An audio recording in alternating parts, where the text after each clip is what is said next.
iPhone SE 2020 Review, NDTV Gadgets 360. This iPhone SE 2020 review isn't like what we'd write for any other modern-day smartphone.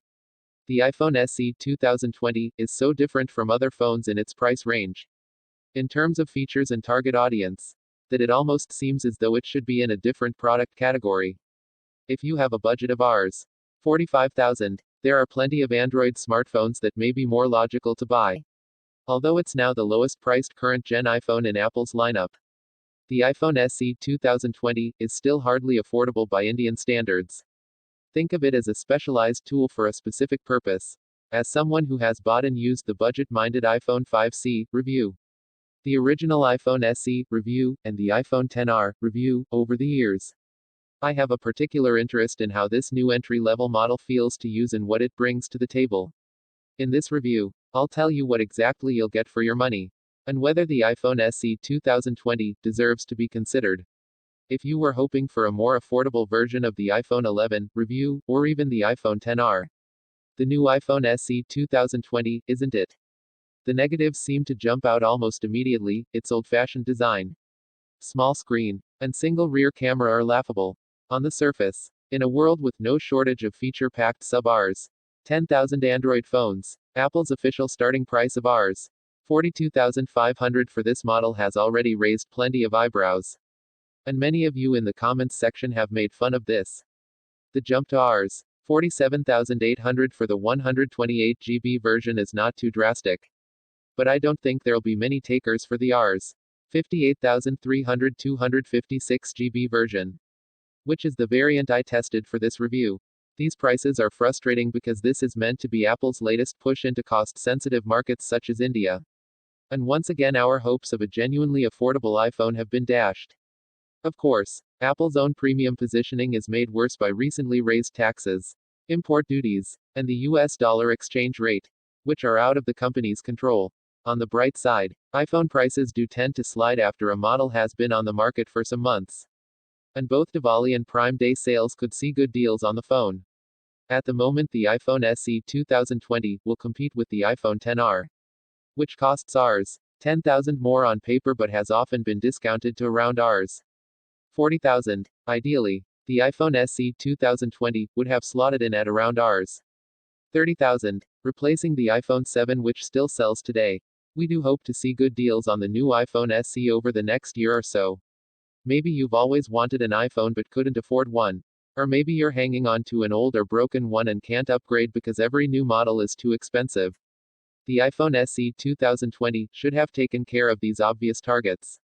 And in a world with no discounted iPhone XR, it would have. However, in some ways, the iPhone XR is a much more modern device despite its older processor, and is much more satisfying to own and use. The new iPhone SE doesn't feel like what an iPhone, or even a smartphone, should be today. You aren't quite getting the modern iPhone experience at a lower price.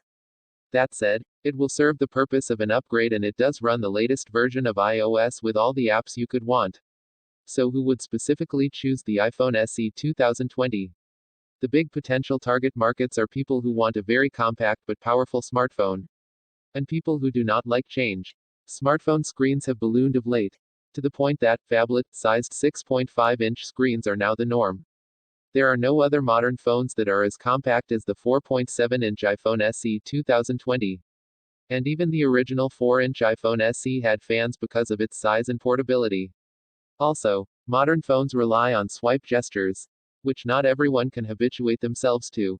The iPhone SE 2020 offers familiarity and continuity when everything else is changing so fast. So far, I've seemed fairly negative about the iPhone SE 2020. But this is still a premium device. Seen on its own, there's a lot to like. And even some features that Android models at this price level don't offer. First, let's talk about the look and feel of the iPhone SE 2020. It's very slick and does have Apple's typical attention to detail. The body, and much of what's inside it, is essentially identical to that of the iPhone 8 review. Down to every last gram and millimeter.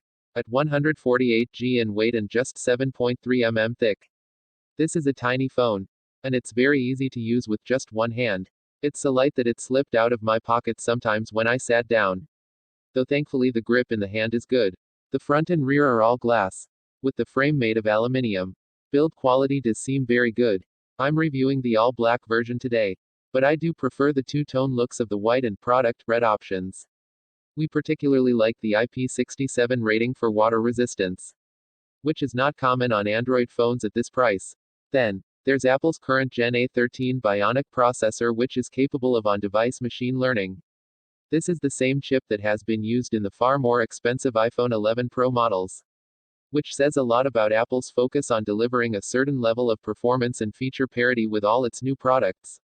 There's no doubt that the processor is extremely powerful, and you're unlikely to face slowdowns for years, if at all. That said, while Apple might use the same SoC that's in its flagships, the company doesn't talk about detailed specifications, and reports of an underclocked A13 Bionic seem to have some merit.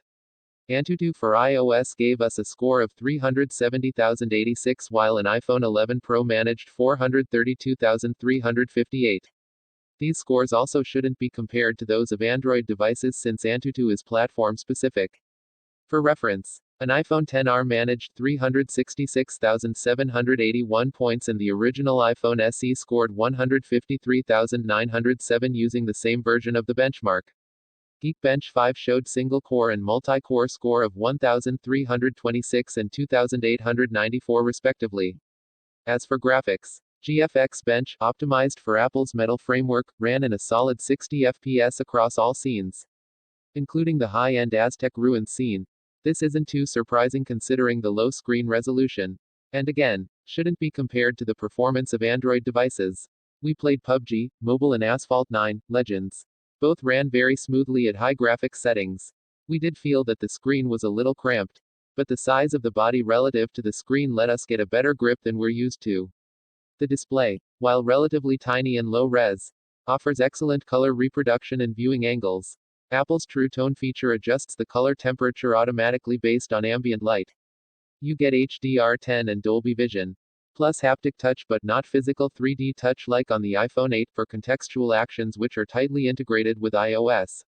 Other niceties include dual SIM functionality, with one physical nano SIM slot and one eSIM. Wi-Fi 6, Bluetooth 5, NFC, though Apple Pay doesn't work in India yet. And stereo speakers. We're quite pleased to see wireless charging, although the cameras are the same as those on the nearly 3-year-old iPhone 8. They're still pretty great, and we'll have more on their performance later.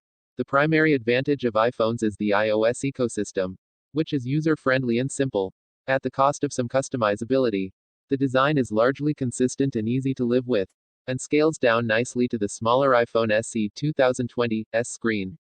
Our unit was running iOS 13.4.1 and received the update to 13.5.1 during our review period. You don't get some of the neat features that Android custom skins offer, such as app cloning or a secure storage area, which would have been nice to have. Apple regularly promotes its security and privacy policies as being tighter than Android's, and promises not to scoop up personally identifying information for profiling and advertising purposes. Apple has a strong track record with software updates, and you're pretty much guaranteed at least the next 3 major versions of iOS at no extra cost. iOS is also free of third-party bloatware and spam, which some expensive Android phones still inflict on buyers. These are factors that should be considered when deciding whether the iPhone SE 2020 is good value for money compared to Android devices at the same price level. Many people focus on hardware specifications without factoring in the cost of software development. iOS is also now tightly integrated with a number of online services. If you're an existing iPhone and Mac and/or Apple Watch user, you've probably sunk quite a bit of money into iOS apps. That and the value of continuity through iCloud, iMessage, FaceTime, AirDrop, Siri, HomeKit, Apple Arcade, and Apple Pay, where applicable, over time are the primary factors that will keep you on the platform. The relatively affordable iPhone SE 2020 is a key part of that strategy, even though many services will cost you extra in monthly subscription charges. In my experience with the iPhone SE 2020, over the course of a few weeks, I set about discovering how its compromises will affect potential buyers. Most importantly, the tiny screen is not great for content consumption. It's nice that there's no notch, but the size and the 750x 1334 pixel resolution don't make for a very crisp experience. Information density is low, and games and videos aren't very enjoyable. Battery life isn't great. We could comfortably get through a full day of use with a little bit of video recording and lots of audio and video streaming. But there wasn't enough left over for the next morning. Apple doesn't publish battery capacities, but the trusted iFixit teardown tells us that it's 1281 mAh, paltry by today's standards. The A13 Bionic Sock contributes to power saving in day-to-day use. But the screen is a big drain. Our HD video loop test ran for only 8 hours, 42 minutes, which is well below average. Apple still ships only a 5W charger in the box, and you'll have to use your own if you want to benefit from 18W fast charging. Apple claims that you can get a 50% charge in 30 minutes with an 18W power source, which we couldn't test. Some people will also be put off by Apple's proprietary lightning cables. There's no 3.5mm audio socket. You don't get Apple's secure and convenient infrared Face ID camera array, which also means you can't create Animoji or Memoji characters. 5G is not supported. There's no U1 ultra-wideband transceiver for precise location detection, which other current iPhones have. Many people will be disappointed with the cameras, and we'll get to that shortly. Most importantly, the iPhone SE 2020 feels painfully dated. Despite its high-end construction quality, there's no getting over the giant forehead and chin on the front, which feel like wasted space in an age of all-screen phones. The design dates all the way back to the iPhone 6 from 2014. The small screen will constrain anything that the powerful sock can do, including augmented reality apps, 3D games, and even general productivity. If you think you'll be frustrated by any of these factors now, imagine how you might feel in 3 to 5 years, when your iPhone SE 2020 will still be within its usable lifespan. If you intend to use your phone for that long, it might be worth spending more on an iPhone XR now. You get only one 12-megapixel f1.8 rear camera and 7-megapixel f2.2 front camera, which will put a lot of people off. I would have liked wide-angle or telephoto capabilities, but I can certainly live without the nearly useless low-resolution depth sensors and macro cameras that Android manufacturers seem to love so much. The cameras of the iPhone SE 2020 combine old hardware with new software. You get exactly the same sensor and lens specifications as on the iPhone 8. But the A13 Bionic Sock allows for some surprising new features and capabilities. There's quite a long list. Actually, you get a portrait mode with manually variable depth and studio lighting effects using software, Smart HDR, extended dynamic range in video, and selfie video stabilization. The iOS camera app is the same as what you'd see on the iPhone 11 or 11 Pro series. Apple now makes more controls accessible in the viewfinder, including photo aspect ratio and video frame rate, though this comes at the cost of UI clutter. The primary modes include time-lapse, slow-mo, portrait, and pano. There is unfortunately no night mode, like on the iPhone 11 and above. As for quality, the iPhone 8 was no slouch, and so the iPhone SE 2020 isn't either. The single rear camera is remarkably capable. Daylight samples came out looking crisp with well-balanced colors and exposures. Focus wasn't always perfect, but when it was, the level of detail in even tiny subjects and fine textures was excellent. Portrait mode works best when the phone detects a face, but even natural depth of field is quite pleasant when there's a gap between a subject and the background. Unfortunately, quality wasn't as good at night. Quite a few of our shots showed motion blur due to handshake or moving too soon after hitting the shutter button. Detail was somewhat murky, and we have definitely seen better from other phones in this price segment. The camera seemed to do okay with night landscapes in which there was some ambient light. Video recording goes up to 4K at 60 fps, though the default is a more useful 1080p at 30 fps. We found video quality to be excellent, with smooth stabilization even when we were walking, and punchy colors that were also balanced nicely. Even at night, we were able to pick out detail in reasonably well-lit areas. The front camera is good, but not great. You get portrait lighting and variable aperture effects, and thankfully no beautification. Depth sensing is quick, and the saved results are more accurate in terms of edge detection than what you see in the viewfinder. You can even adjust portrait lighting after taking a shot. There's much more to iPhones in general and the iPhone SE 2020 in particular than meets the eye. But that doesn't fully excuse its high price and odd combination of current day and recycled features. It's undeniably frustrating to have to pay so much and not feel that typical excitement about a fresh product that can do fascinating new things. while the original iPhone SE felt modest and humble to me. This new model just reminds me that I can't afford something nicer. Apple knows that many people are willing to pay more for the iPhone experience, ecosystem, and brand than they would for an Android phone. The real question is whether the iPhone SE 2020 offers good enough value. Starting at Rs. 42,500. I don't really think so, a price closer to Rs. 30,000 would have worked much better in India, despite how spec-conscious buyers here are. And I hope that this phone does soon go on sale for around that much. There are plenty of highly capable Android phones at this price level, including of course the OnePlus 8 review, Samsung Galaxy S10 Lite review, Realme X50 Pro 5G review, and Xiaomi Mi 10 5G review. If you're even considering buying this phone though, you don't want any of them, you want an iPhone. The SE 2020 will fulfill that purpose, but it won't be totally satisfying. I'd suggest the iPhone XR, which is often discounted to this price level, unless size is really an issue.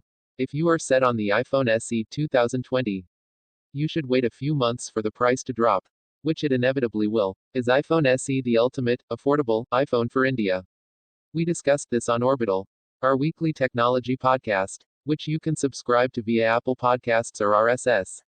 Download the episode, or just hit the play button below. Text source gadgets.ndtv.com.